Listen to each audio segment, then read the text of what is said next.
آج کی اس تفصیلی گفتگو میں ہم ایک ایسے موضوع کی تہوں تک جانے کی کوشش کریں گے جو بظاہر ہماری روزمرہ زندگی کا ایک بہت ہی عام سا حصہ لگتا ہے۔ جی بالکل۔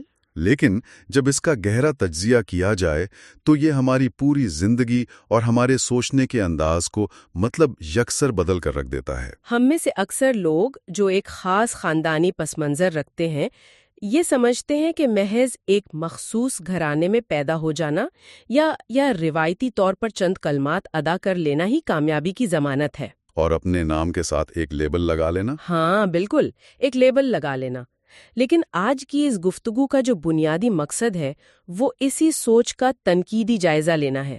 کیا واقعی ایک لیبل کافی ہے یا سچے ایمان کی حقیقت انسانی نفسیات اور عمل کی دنیا میں اس سے کہیں زیادہ گہری ہے؟ یہ ایک ایسا سوال ہے جو انسان کو اپنی ذات کے اندر جھانکنے پر مجبور کر دیتا ہے۔ یہ واقعی ایک بنیادی نوعیت کا سوال ہے جس پر میرا مطلب ہے معاشرے میں بہت کم غور کیا جاتا ہے۔ ہم اکثر شناخت اور حقیقت کے درمیان فرق کرنا بھول جاتے ہیں۔ ایک لیبل معاشرے میں ایک پہچان تو دے سکتا ہے لیکن وہ اندرونی عکاسی نہیں کرتا۔ بالکل صحیح کہا، وہ اندر کی عکاسی نہیں کرتا۔ اور جب ہم اس موضوع پر غور کرتے ہیں تو ہمیں یہ سمجھنا پڑتا ہے کہ انسان کا دماغ کس طرح ان لیبلز کو ایک شارٹ کٹ کے طور پر استعمال کرتا ہے تاکہ اسے مزید محنت نہ کرنی پڑے۔ صحیح۔ اور دماغی شارٹ کٹس اور انسانی رویوں کی اسی کشمکش کو سمجھنے کے لیے آج ہم ایک نہایت فکر انگیز مواد کو بنیاد بنا رہے ہیں۔ جی، یہ تحریر دراصل Islamic sciences and modern technology نامی چینل کی جانب سے پیش کی گئی ہے جس کے مصنف نے خود کو عاجز مسلمان کے نام سے متعارف کروایا ہے۔ اور اس تحریر کی سب سے دلچسپ بات یہ ہے کہ یہ صرف روایتی انداز میں بات نہیں کرتی۔ بالکل، اس کا بنیادی مقصد ہی یہ ہے کہ قرآن اور حدیث کے اصولوں کو جدید سائنسی اور نفسیاتی حقائق کی روشنی میں پرکھا جائے۔ یہ انسانی نفس، ہمارے دماغ کی کام کرنے کی صلاحیت اور ہمارے روزمرہ کے اخلاقی مسائل کے درمیان ایک پل بناتی ہے۔ تو اگر ہم اس مواد کے بالکل ابتدائی اور بنیادی تصور سے آغاز کریں تو وہ کیا پیغام ہے جو یہ تحریر سب سے پہلے سامنے رکھتی ہے؟ اس تحریر کا سب سے پہلا اور مضبوط دعویٰ یہ ہے کہ اسلام محض کسی کلب کی ممبرشپ یا کسی گروہ میں شامل ہونے کا نام نہیں ہے۔ یہ ایمان کا دین ہے، اور مصنف کے مطابق ایمان کو یہاں ایک انتہائی متحرک اور زندہ کیفیت کے طور پر پیش کیا گیا ہے۔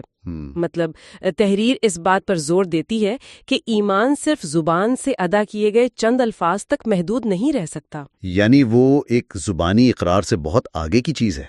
بالکل، یہ دل کے گہرے یقین اور اس یقین کے نتیجے میں پیدا ہونے والی مکمل عملی فرمانبرداری کا نام ہے۔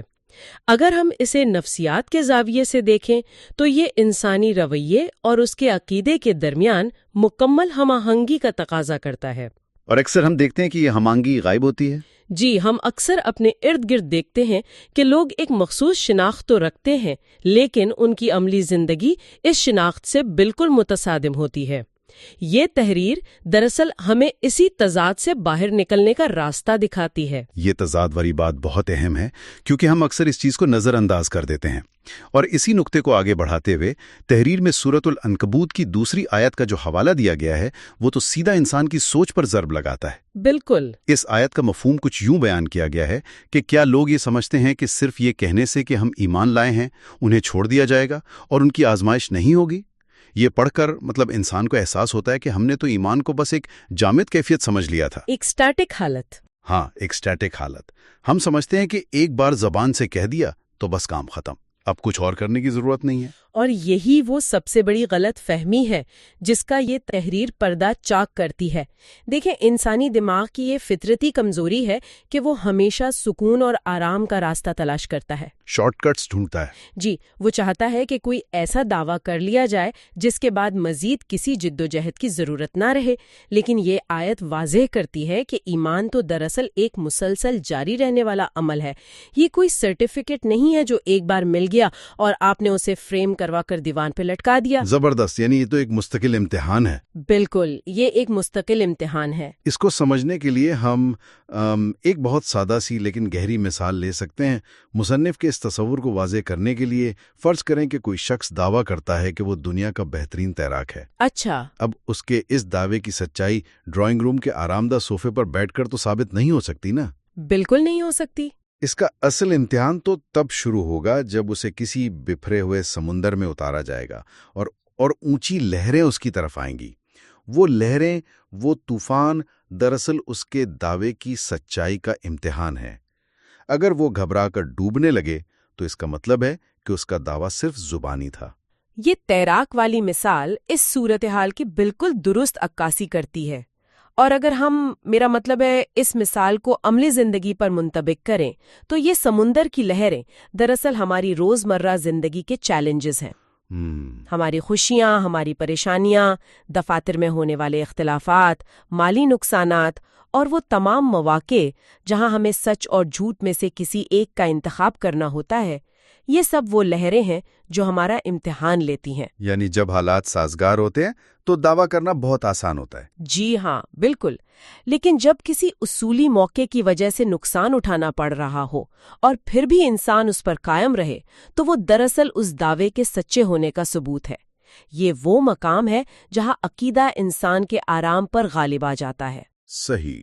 اور جب ہم اس عقیدے کی بات کرتے ہیں تو یہ صرف باہر کے حالات سے لڑنے کا نام تو نہیں ہے، اس کا براہ راست تعلق انسان کے اندرونی احساسات سے بھی ہے۔ بالکل ہے۔ تحریر ہمیں سورۃ الانفال کی دوسری آیت کی طرف لے کر جاتی ہے، جس میں سچے مومنوں کی ایک بہت ہی غیر معمولی نشانی بتائی گئی ہے۔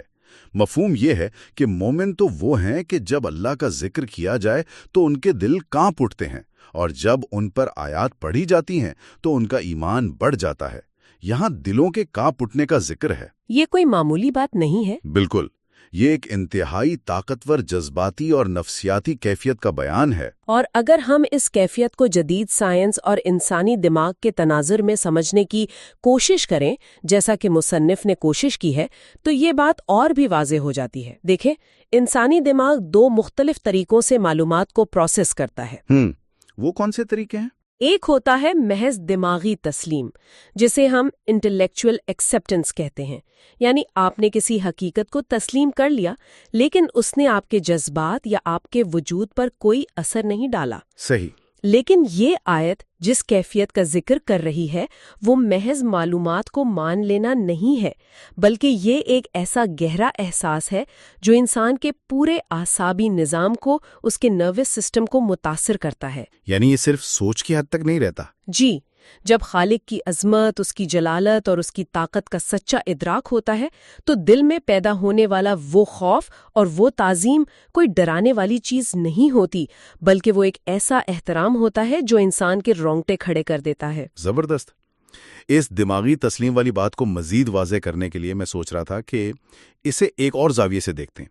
یہ بالکل ایسا ہی ہے جیسے ہر انسان کو یہ معلوم ہے کہ ٹماٹر تکنیکی لحاظ سے ایک پھل ہے۔ ہاں، یہ ایک سائنسی حقیقت ہے، لیکن کیا کوئی بھی شخص فروٹ چاٹ بناتے ہوئے اس میں ٹماٹر ڈالتا ہے؟ بالکل نہیں ڈالتا۔ کہ سچ بولنا اچھی بات ہے، لیکن جب تک وہ بات ہمارے دل کی گہرائیوں میں اتر کر ہمارے احساس کا حصہ نہ بن جائے تب تک ہمارا دل نہیں کانپتا اور نہ ہی ہمارے رویے تبدیل ہوتے ہیں۔ یہ ایک بہترین تشبیہ ہے۔ معلومات کا رویے میں تبدیل ہونا ہی اصل کمال ہے۔ اور جب دل میں وہ ارتعاش، وہ خوف اور وہ محبت پیدا ہو جاتی ہے جس کا ذکر اس آیت میں ہے، تو پھر وہ اندرونی کیفیت اندر چھپی نہیں رہ سکتی، اس نے ہر صورت میں باہر آنا ہوتا ہے۔ باہر آنا ہوتا ہے، بالکل۔ اور یہیں سے تحریر کا وہ اگلا حصہ شروع ہوتا ہے جو ایمان اور اعمال کے ناگزیر تعلق کو واضح کرتا ہے۔ یہ کوئی اتفاق نہیں ہے کہ قرآن میں جہاں بھی ایمان کا ذکر آتا ہے اس کے فوراً بعد نیک اعمال کا تذکرہ ہوتا ہے۔ آمنو و عاملوا الصالحات، یعنی جو ایمان لائے اور انہوں نے نیک عمل کیے۔ جی، یہ دونوں چیزیں ایک ہی سکے کے دو رخ ہیں۔ اور اس کو سمجھنے میں کوئی الجھن ہونی بھی نہیں چاہیے۔ اگر ہم ایک اندھیرے کمرے کا تصور کریں اور اس کے بیچوں بیچ ایک طاقتور چراغ جلا دیں تو کیا ایسا ممکن ہے کہ چراغ پوری شدت سے جل رہا ہو لیکن کمرے کی دیواروں پر کوئی روشنی نہ پڑے؟ یہ تو فزکس کے اصولوں کے خلاف ہے۔ بالکل، روشنی کا تو وجود ہی اس بات پر منحصر ہے کہ وہ پھیلے اور اندھیرے کو ختم کرے۔ اسی طرح تحریر کے مطابق اگر کسی کے دل میں واقعی ایمان کی روشنی موجود ہے تو یہ کیسے ممکن ہے کہ اس کے ہاتھ، اس کی زبان، اس کی آنکھیں اور اس کا رویہ اس روشنی سے محروم رہیں؟ اعمال تو دراصل اس اندرونی حرارت کا بیرونی مظہر ہیں۔ جی، اور اگر باہر روشنی نظر نہیں آ رہی تو اس کا سیدھا سا مطلب یہ ہے کہ اندر چراغ جلا ہی نہیں، محض اس کے جلنے کا دعویٰ کیا جا رہا ہے۔ نیک اعمال کوئی ایسی چیز نہیں ہے تو انسان کو زبردستی کرنے پڑے، بلکہ جب اندر کا یقین پختہ ہوتا ہے تو اعمال خود بخود اس یقین کے سانچے میں ڈھل جاتے ہیں۔ وہ ایک فطری عمل بن جاتا ہے۔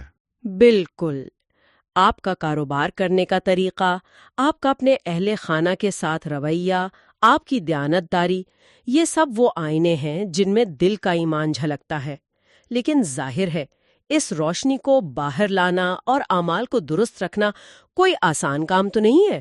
ہاں، کیونکہ اس راہ میں ایک بہت بڑی رکاوٹ موجود ہوتی ہے، اور وہ رکاوٹ ہے انسان کا اپنا نفس اور اس کی خواہشات۔ جی، اور یہیں سے بات ایک بہت ہی نازک اور مشکل مرحلے میں داخل ہوتی ہے۔ بالکل، کیونکہ جب وہ اندرونی روشنی اعمال کے ذریعے باہر آنے کی کوشش کرتی ہے تو اس کا سب سے پہلا ٹکراؤ ہماری اپنی ذات سے ہوتا ہے۔ اس تحریر میں شرح السنہ سے ایک حدیث کا حوالہ شامل کیا گیا ہے جس کے الفاظ کچھ یوں ہیں کہ تم میں سے کوئی شخص اس وقت تک کامل مومن نہیں ہو سکتا جب تک اس کی خواہشات اس دین کے تابع نہ ہو جائیں جو میں لے کر آیا ہوں۔ یہ ایک غیر معمولی طور پر بھاری شرط ہے۔ بہت بھاری شرط ہے، خاص طور پر آج کے اس جدید دور میں جہاں ہر طرف یہ سکھایا جا رہا ہے کہ بس اپنے دل کی سنو، اپنی خواہشات کو سب سے آگے رکھو۔ وہاں یہ اصول بالکل ایک مختلف اور مشکل راستہ دکھاتا ہے۔ یہ جدید دور کی انفرادیت پسندی یعنی انڈیویجولزم اور ایمان کے تقاضوں کے درمیان ایک بہت واضح فرق ہے۔ آج کی ماڈرن سائیکالوجی بھی اکثر انسان کو اس کی انا کے گرد گھماتی ہے۔ ہم ہر چیز کو اپنی پسند، اپنی سہولت اور اپنے فائدے کے پیمانے پر ناپتے ہیں۔ لیکن تحریر کے مطابق یہ حدیث بتاتی ہے کہ سچا ایمان دراصل اپنی انا کو، اپنی مرضی کو اور اپنے خواہشات کو ایک اعلیٰ تر ہستی کے احکامات کے سامنے سرنڈر کر دینے کا نام ہے۔ یعنی جھکا دینے کا نام ہے؟ جی، جب آپ کا دل کسی ایسے کام کو کرنے کی شدید خواہش کر رہا ہو جو بظاہر فائدہ مند بھی لگ رہا ہو، لیکن آپ صرف اس لیے اپنے قدم روک لیں کیونکہ وہ کام احکامات کے خلاف ہے، تو وہ لمحہ دراصل کامل مومن ہونے کی دلیل بن جاتا ہے۔ یہ اپنی مرضی کی نفی کا عمل ہے۔ یہ تو نفس کے ساتھ ایک مسلسل جنگ ہے۔ یہ ایک ایسا میدان ہے جہاں انسان کا مقابلہ کسی بیرونی دشمن سے نہیں بلکہ اپنے ہی اندر موجود خواہشات کے طوفان سے ہوتا ہے۔ بالکل۔ لیکن یہاں ایک سوال پیدا ہوتا ہے، اگر کوئی شخص اس جنگ سے فرار اختیار کرنا چاہے، اگر وہ یہ چاہے کہ اسے معاشرے میں تو ایک اچھے اور سچے ماننے والے کا رتبہ مل جائے لیکن اندر سے اسے اپنی خواہشات کو قربان نہ کرنا پڑے، تو وہ کیا کرتا ہے؟ یہیں سے تو اصل خرابی شروع ہوتی ہے۔ جی، جب کوئی انسان اس شارٹ کٹ کو اپناتا ہے تو پھر وہ کس دلدل میں گرتا ہے؟ تحریر ہمیں اس کے سنگین نتائج سے بھی آگاہ کرتی ہے اور